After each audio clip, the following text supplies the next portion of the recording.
Hello and welcome to this Dawn Busters Taste Challenge. I wanted to start maybe closer to 5:45 a.m. instead of 5:56 a.m. Central Daylight Time. It's pretty dark out there still, but I was watching all the Major League Baseball highlights, and I didn't even look at the standings yet because I look at the standings every day just to do it for different reasons. And so it took a while, and then just reading the whole sports page, so things get delayed. Now, but we're going to look at two inexpensive. I see. I need to set up the. I do need to set up the page for October 3rd. Examine rich and rare. So I'm going to have to do that later. All right, but we're going to do rich and rare today. Rich and rare, introduced in 1962. Canadian blended whiskey with natural flavors versus Canadian limited Canadian whiskey with natural flavors, introduced in 1972. So separated by a decade, both from Sazerac at this time in history.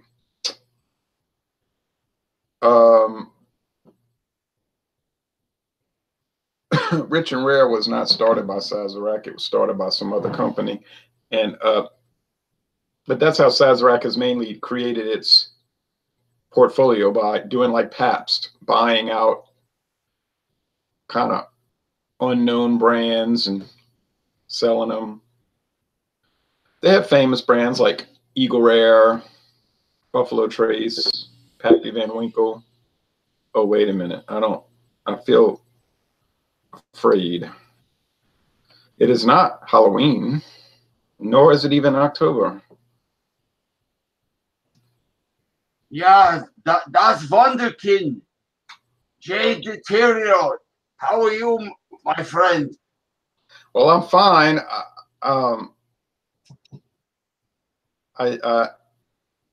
I see that a tormentor of spoiled children has shown up. Yeah. I have somebody to visit, a much older Dunkopf, spoiled, coddled American millennial this time. Okay. Das Wunderkind. Yes, a millennial. You know, but you just started the show, right? Yes. Yes. Let me get it out of the way. Okay. This guy, you know, James, he's okay sometimes, but he had this friend that he worked with in seafood in the 1980s, and he's still friends with him. But anyway, he's married. He has this stepson raised by one of those modern parents in America, those modern day parents that don't discipline the kids. Anyway, this millennial stepson, he's crying over a video game. He was literally crying, shedding tears over an obsession with his video game. How insane is that? This little bastard is going to be tormented. You know, these millennials, it's bad enough they have no manners, no respect. They're selfish, but crying over a video game? Yeah, that's a little extreme. Well, back to this, but we got the Canadian Limited and the Rich and Rare. They're both 80 proof. They both sold at Walmart. You know, Rich and Rare, it's so rare that you can buy it at Walmart. You know, that's how rare it is. But anyway, I don't know what they cost around the country, but the Rich and Rare is $7.49, and the limited, Canadian Limited, is $7.42. So we're talking about a 7-cent per dollar difference. Now, I mean 7 cents overall. I don't know why I'm saying per dollar. All right, 7 cents. Okay, now,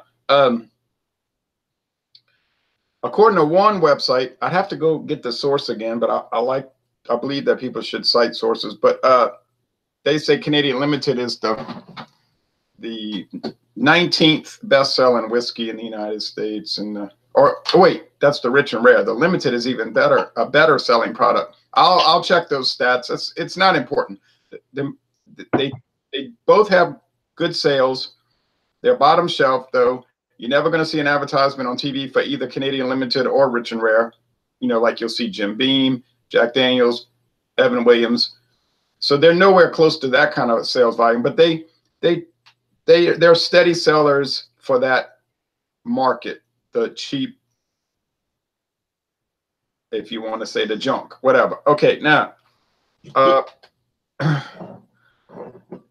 I'm going to do the taste challenge, and then later I'll set up the page for next week's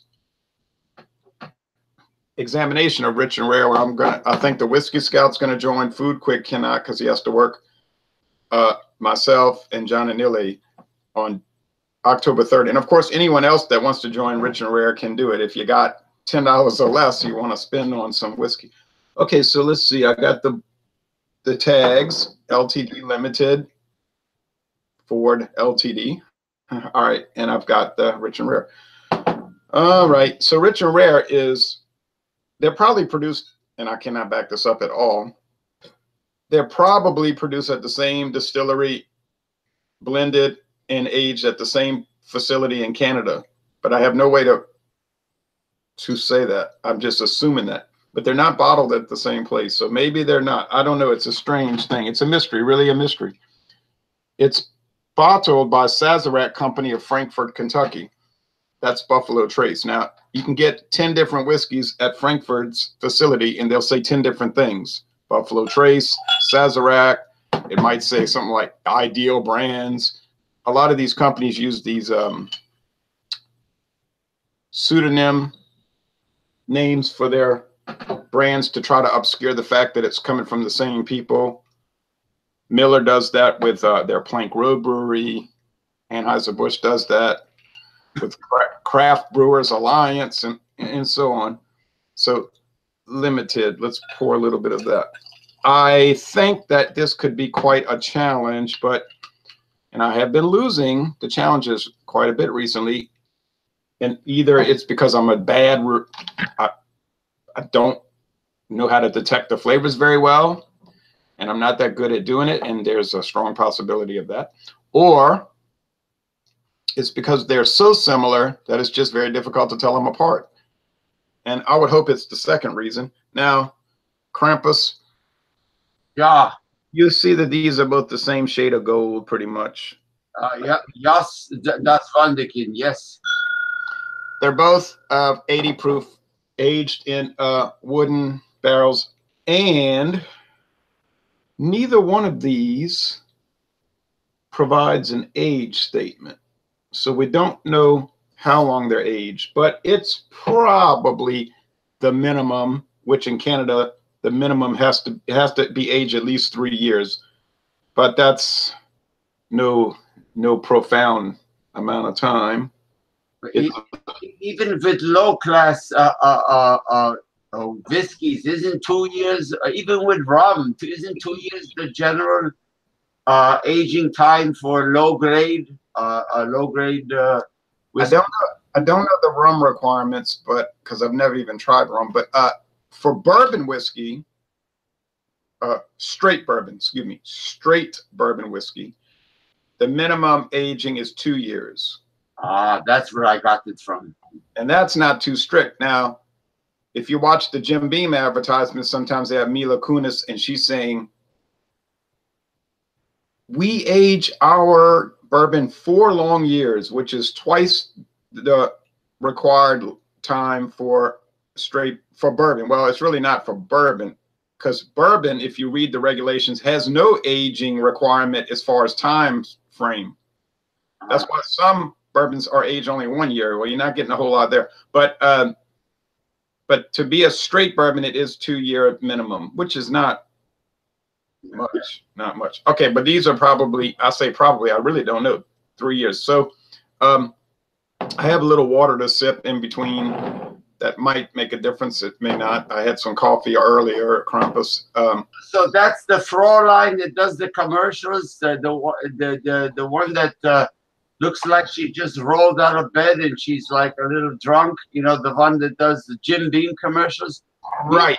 The Mia Cucci. What the hell is her name again? Mila Kunis. Whatever. They're all coochies to me. But anyway, yeah, I know who you mean now. Yeah, yeah.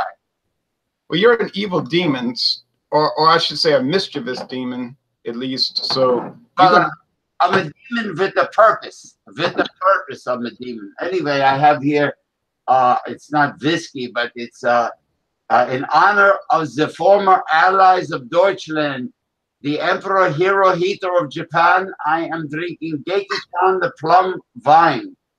Gekikan plum vine.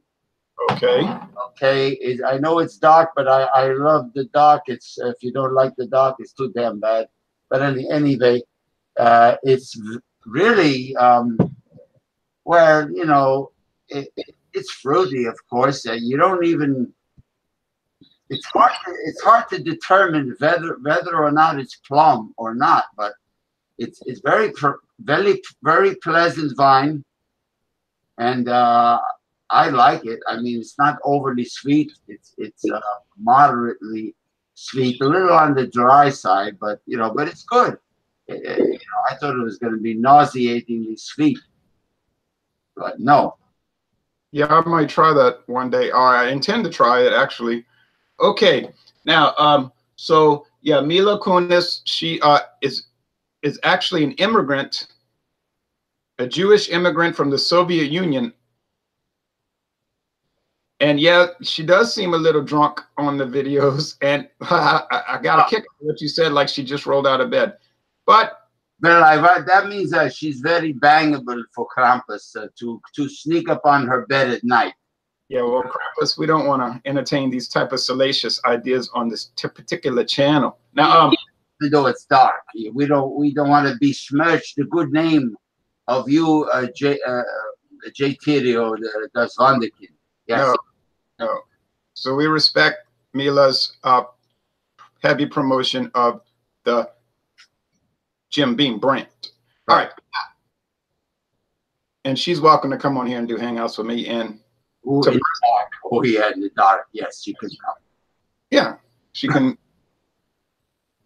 come do some brewery tours with me if she like. All right, but anyway, so let's go on with the situation here. I'll see if we have any comments. Oh yeah, Rage and Gaming says, "Good morning, man. I was looking up Speckled Tail whiskey in Senior.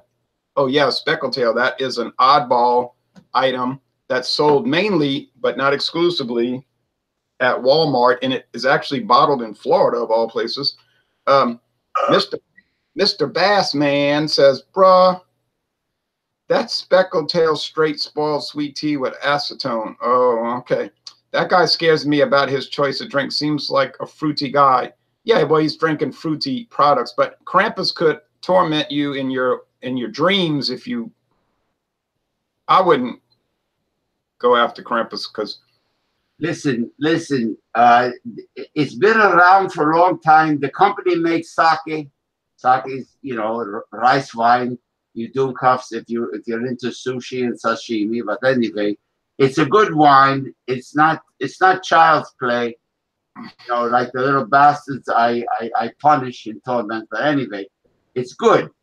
Believe me, it's good. If you like dessert vines, I highly recommend it. It's not that sweet. It's not really like overpowering and nauseatingly sweet. Yeah. But then again, Jay likes the port wine, which is very good too. You know, I mean, you know, so the Taylor, excellent product. All the dessert vines here. Yes, and we have some port. We have some more port videos coming up. We plan, at least in the future, from California this time, the Fairbanks.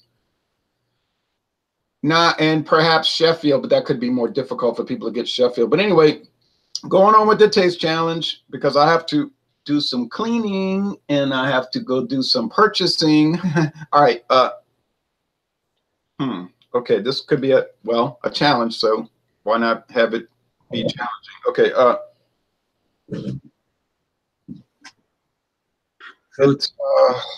Guy, I ought to put have his whole family possessed for saying that. I know.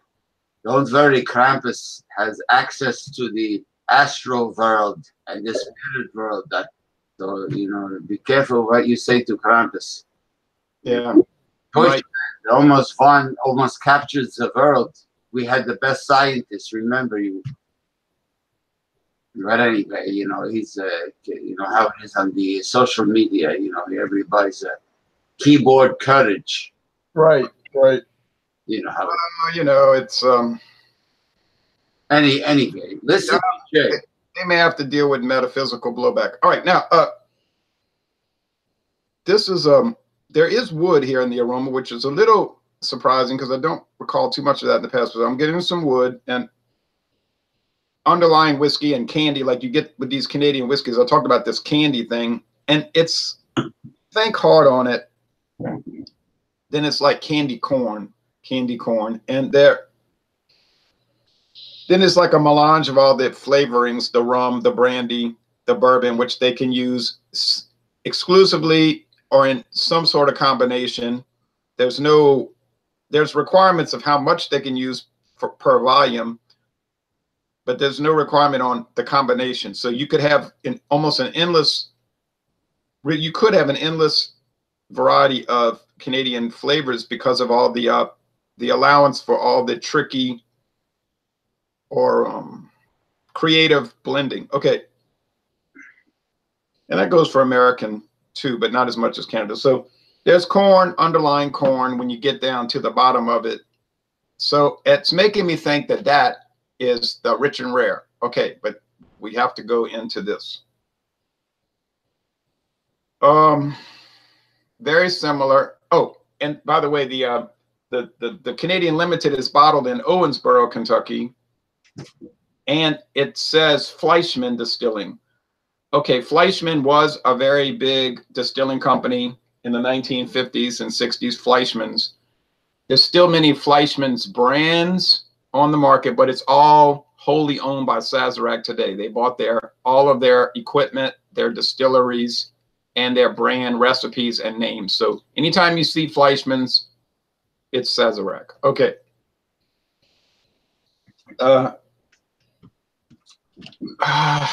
This one is more standard, however, more standard whiskey, grain, you know what I'm saying? Grain, barrel.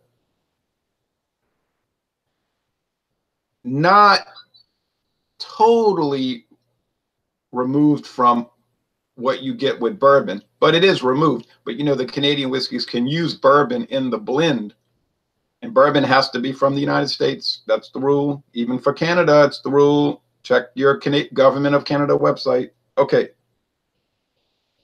So initially, I think that the one on my left hand, could be your right, is the limited because of the strange candy-like and flavorings, and then this one is probably the rich and rare.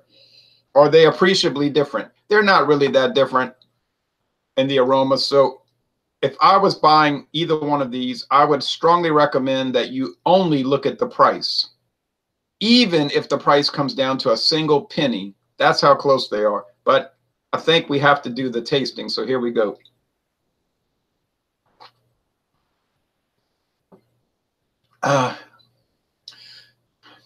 Yes. There's such a strong sugary note. Almost even, like I say, candy corn, or even a glimpse. There's just a glimpse or a fleeting glimpse. Obviously, I'm not looking at it. I'm tasting it. You know what I mean? A glimpse on your tongue by the sensation of taste of cotton candy. People say, cotton candy. What did you do? Go to a state fair last night? No.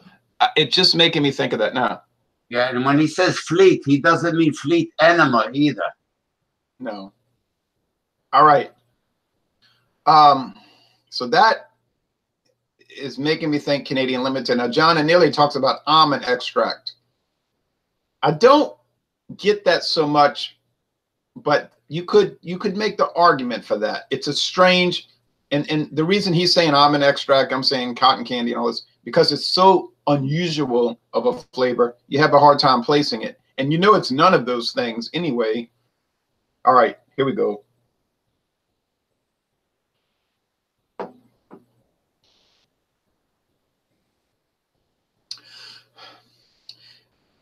Oh yeah, now that's a strong booze flavor just now. That was a strong shot of the 80 proof. Okay, that caught me off guard a little bit. I don't mean that I felt it. I'm going to feel it over if I keep sipping it, obviously, but in the taste, I gotta, sometimes you pick up a strong liquor taste. So that kind of caught me off guard.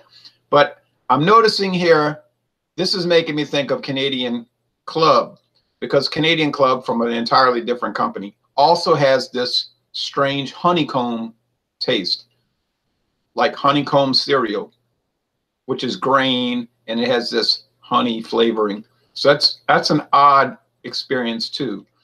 So let's see, any more comments? There was an old country western song called Honeycomb, right? Back in the day. Yeah, it's a silly song. Anyway, I digress. It could be. I'm not. Okay, Jack Cottrell says, Canadian Limited is kind of popular here in Western Michigan. It apparently is popular all over the United States. It used to get promotion back in the early 70s, magazine advertisements, but Fleischmann's was a company that they stumbled. They couldn't compete with the big companies, so they got bought out. So once the buyout, or once they started going downhill as far as their success, then you never saw any more advertising. But that's the way of the world. So I'm close to getting ready to give it a determination, people. Now, I was very careful when I washed these glasses, but I see a little streak here, and I did not wash it in a dishwashing machine. I don't like those machines. I like to wash things by hand. I find there's less spotting. You have to clean the plate before putting it in the dishwasher. What's the point in having the dishwasher? Yeah, you got to wash the dishes so you can wash the dishes. Okay. Hey, like my bat, my little friend, my bat skeleton, in honor of Bacardi, the Bacardi bat. See? Oh. Isn't that adorable? Isn't that cute? The bat. You might call it cute. Most people would probably call it terrifying. I don't. You see, because a demon's going to have a different outlook on what's acceptable, hilarious. Oh, by the way, a friend of mine loves your show. Hold on. What did you say? Okay, hold on. Hey, you people out there, you better watch Jay Terrio's show. He's #1 in my book. You understand? I'm a demented clown. He's #1. You jealous punks out there, you better watch it. I'm going to sink my teeth right into your jugular vein if you don't respect Jay Terrio from now on. Oh, no. Well, listen. I want you to calm down, sir. Calm down. I don't give a damn. They better respect my Jay Terrio. I got his back. Remember that.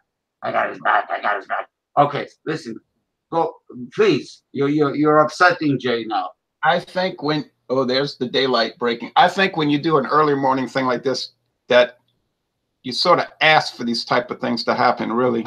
And so now it's borderline heresy that these budget blends disrespect American bourbon by adding it to their mediocre concoction, says Craft Beer Tastic. It might be heresy, but it's allowed in Canada. And of course, there's no way American companies are going to be able to stop Canadians from buying bourbon and mixing it in with their liquor and then exporting it back to the US. I mean, it might be heresy, it might be wrong in every way, but it's apparently what they've been doing for over 100 years. So it just is what it is. And also we have to take into consideration that no one is under obligation to buy any of the Canadian blended whiskey. You're not under a compulsion to buy it. And I've said that about like videos I make. People will say things like, well, I don't like that you do videos with David, my co-reviewer, occasional co-reviewer. I understand some people love the duo reviews. Some people can't stand them. There's not much to do about it. There's not much I can do about it because like one of the US presidents says, you can please some of the people some of the time, but you can never please all of the people all of the time. And so you have to consider that no one is under obligation to watch the videos. You're not being ordered to watch it. There are video reviewers that I don't like, so I just don't watch their reviews. I don't get angry about it, I just ignore them. Okay, well, anyway, on with the show. Okay.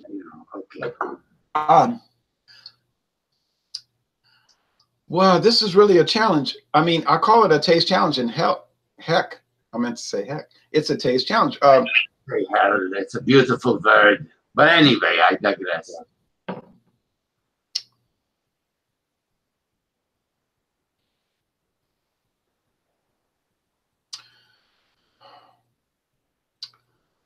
Boy, I'll tell you what, people.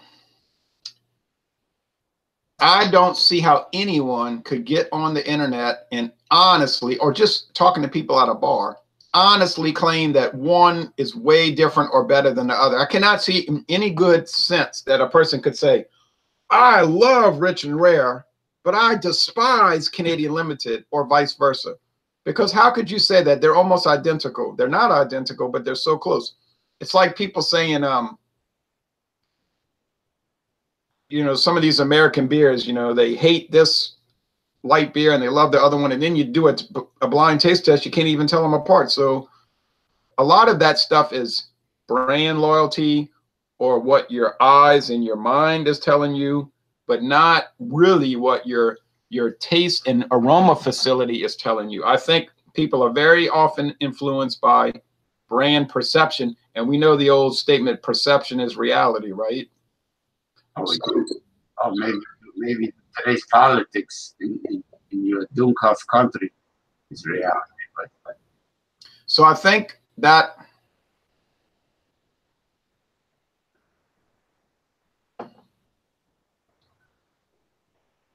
you know, honestly, I think that I really don't know. I don't see the point in just making a guess just to make a guess, because honestly, that's a 50-50 shot. It's like flipping a quarter. You got a 50% chance of getting it right. And that doesn't really prove anything. So for me to say, well, okay, this is the limited and that's the Rich and Rare, and that just goes to show y'all I can tell them apart. That's ridiculous. I can't really tell them apart. And to make a guess just to get a 50-50 shot and then claim I know what I'm talking about makes no sense. So I'm going to call it a draw. I can't really tell them apart. I don't see a difference in quality. I don't see a difference in aroma and flavor in any real way. I mean, they're probably 98% similar and 2% different. And so that's in a practical sense, it's a meaningless difference. So I think what we learned here today, and we didn't learn a whole lot, but what we learned is that Rich and Rare and Canadian Limited are kind of like Patty Duke. They're two sets of matching bookends. You know, one's from Brooklyn Heights and the other one's one's Patty and one's Kathy. You know what I'm saying? Yeah, I remember that show. So here's Rich and Rare, who's been everywhere from Zanzibar to Berkeley Square, and Canadian Limited's only seen the sights that one can see from Brooklyn Heights. What a crazy pair. Because these are cousins, identical cousins, and you'll find that they're almost the same price anyway. So I would say that you could do a split screen, interchange them. This one's talking to that one. This one's talking to that one. And just save a penny and buy the whatever one is cheaper. And if they're the same price, if they're the exact same price at your local store, flip a coin and grab whatever one. Say heads is Canadian Limited and tails is Rich and Rare, and grab whatever one you flip for. That's how close they are. So that's the point. That is the point of the taste challenge, right? Yeah. And to the guy who made the fruity comment, I did drink Heaven Hill bourbon last time. My first debut on the show. I did drink Heaven Hill bourbon with the black label. So I'm not as fruity as you think. But right. Yeah. Speaking of old shows, remember when Mr. Haney used to try to sell Mr. Douglas on Green Acres? The Flim Flam man used to come by, you know, hey, Mr. Douglas, I got something to show you. Right, City, right. he was a city slicker. He was a city slicker. That's right. I remember that show.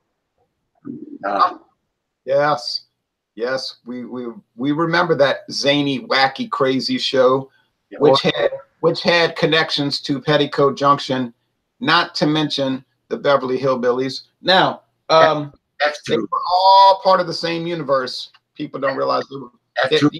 It is Balloon, the Hakawi Indians, and they weren't even Native American. There was some Italian actor, Frank's Corvo player.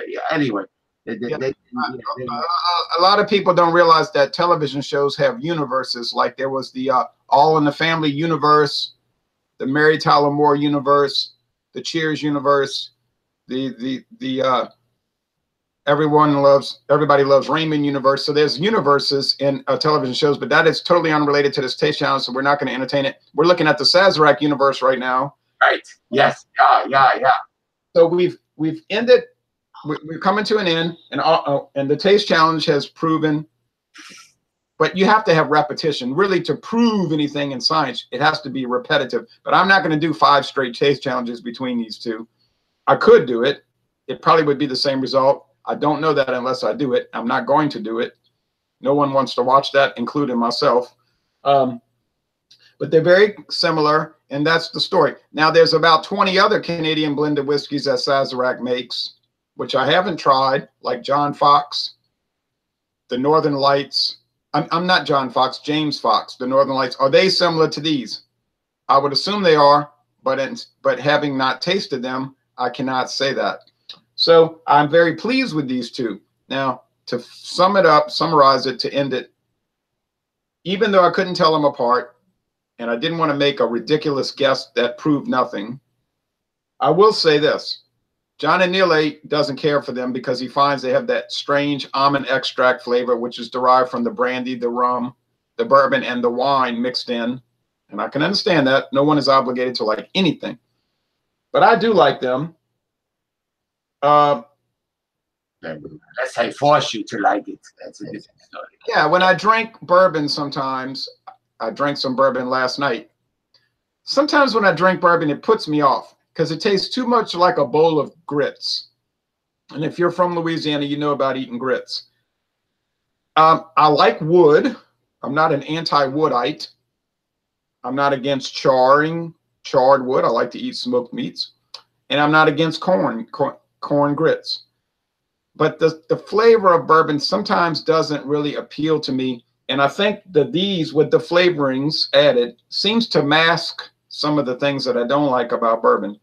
Now, I know some people are going to say, you're stupid, you're dumb, I hate you because you don't like bourbon. And that makes you an illegitimate video personality.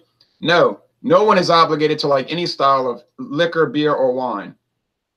People can drink whatever they want and for whatever reason they want to drink it, okay? So I totally reject that thesis that you are obligated to like whatever is fashionable in these days. I do enjoy the Canadian whiskey. That itself is a heresy among some drinkers. I've had people tell me they've said these quotes. Everyone knows that Canadian whiskey is trash. Apparently somebody missed the boat on that because one of the top selling whiskeys in the world is Crown Royal Canadian whiskey, right? So let's try to avoid ridiculous statements. Well, you made a very good point, J.P. Rio. Like, for instance, about liquor and preferences, right? I like vodka in the freezer, but I don't like whiskey or in the freezer, even though I have put rum in the freezer. But for some reason, some liquors taste better room temperature, and vodka happens to taste great in the freezer. I don't hate vodka over another, like in the winter time. This might sound strange, but I love vodka in the freezer in the winter. Maybe it makes me think of Siberia or Russia or whatever. But, you know, like you said, I really cannot say I just drink one thing and I dislike everything else. You know what I mean?